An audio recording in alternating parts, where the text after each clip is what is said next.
신명기는 오늘부터 하게 되는 신명기는 이스라엘이 홍해를 건너고 나와서 처음에 1차적으로 출애굽기 레위기 하는 그때 하나님의 말씀을 받았습니다. 그리고 40년을 살고 난 이후에 지금 이제 약속의 땅 가나안에 들어가기 직전에 다시 40년째 해되는 해 그때 하나님이 말씀하신 것이 지금 오늘 본문입니다. 오늘입니다. 자, 그래서 하나님께서 8절 말씀에 보면 하나님께서 우리 조상들에게 말씀하셨던 그 약속의 땅이 지금 너 앞에 있다. 근데 그 땅에 들어가서 이제 차지해라 라고 말씀합니다. 하나님께서 조상 때부터 약속하셨던 땅이 눈앞에 있고 그걸 차지해야 되는데 문제는 차지하면 들어가서 차지하면 되잖아요. 근데 그게 문제예요. 하나님이 약속하셨고 준비되어 있는 땅인데 문제는 그걸 차지하러 들어가면 차지해지느냐? 아니에요. 오히려 당해요. 그래서 들어가면 뭐 해야 되는가 하면 전쟁하는 겁니다. 하나님께서 우리에게 이미 약속해 주신 것들이 있는데 그 약속을 이루려면 전쟁을 통해서 이루어지지 그냥 이루어지는 것은 아닙니다. 그래서 그 전쟁에서 제일 중요한 것은 뭡니까? 결국 전쟁에서 최고의 적은 자신입니다. 하나님께서 주신 그 땅을 받아서 누릴 만한 그 자기 준비가 되어 있어야 되는데 그 본인들이 준비가 안 되어 있으면 결국 주어도 오히려 그 들어가서 제대로 못 살고 오히려 그 땅에서부터 오히려 당하고 마는 것이죠. 오늘 성도 여러분, 하나님께서 우리에게 약속 주신 게 많습니다. 바로 앞에서 에스겔을 통해서도 하나님께서 약속해 주신 것이 있습니다. 근데 그것을 이루려고 하면 전쟁해야 되는 거예요. 전쟁을 누구 하는가 하면 적들과 전쟁하는 것이 아니라 영적 전쟁은 곧 자기 자신과의 전쟁입니다.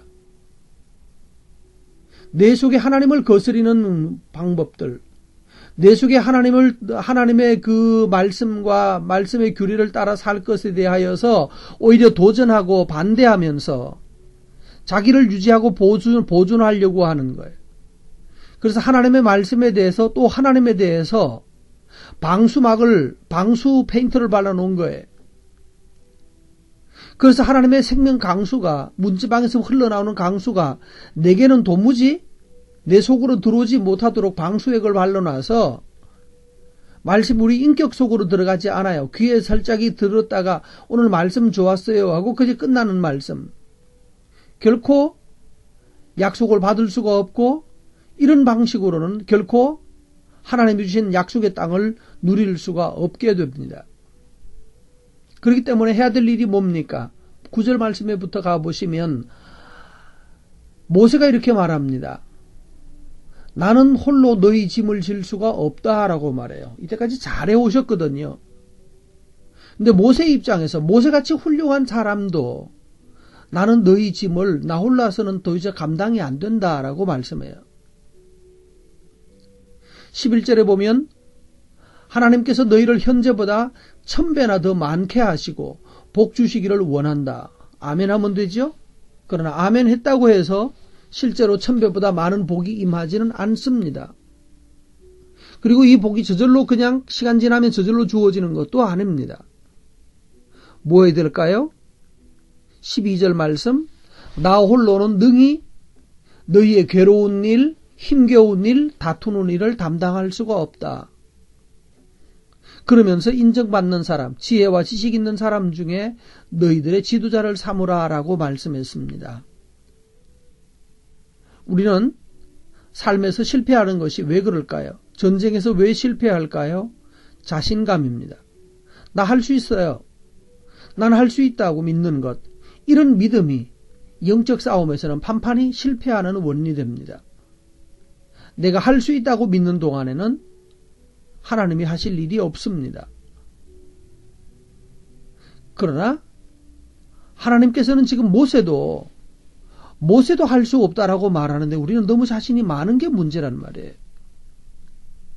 이제 오히려 반대로 해야 됩니다. 나는 이 복잡한 문제들을 담당할 수가 없다. 그러므로 분배하자는 거예요. 권력을 분배해야 되고 또 책임과 의무를 다른 사람에게 나누어 줘야 합니다.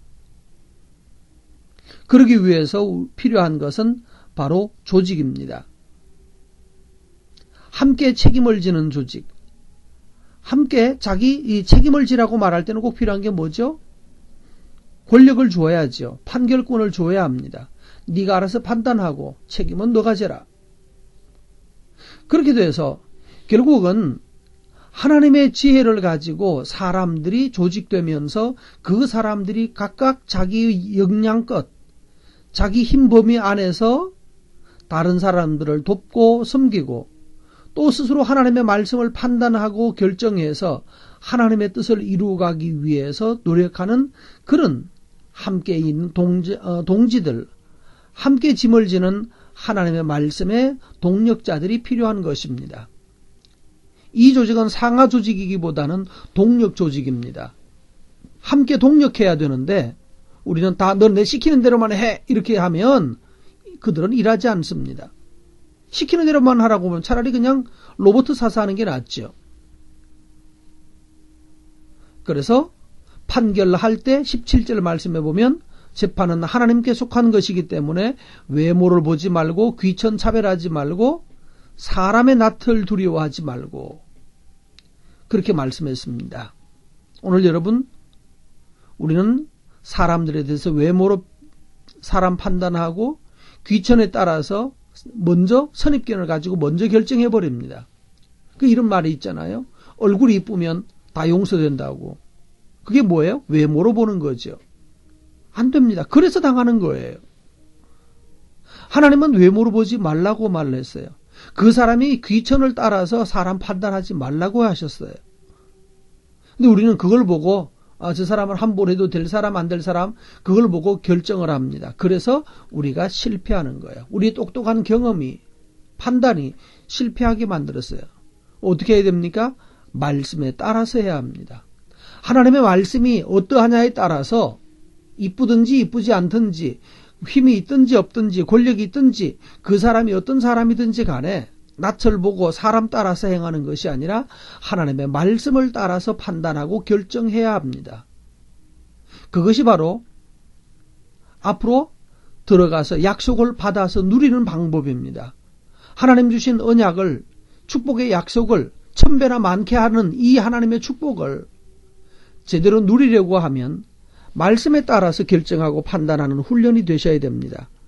여러분의 삶에 이제 신명기를 통하여서 에스겔에서 축복하셨던 그 말씀이 또 에스겔을 통하여서 우리에게 보여주셨던 그 은혜의 분깃 내 몫이 제대로 이루어지려면 말씀에 따라서 행하셔야 합니다.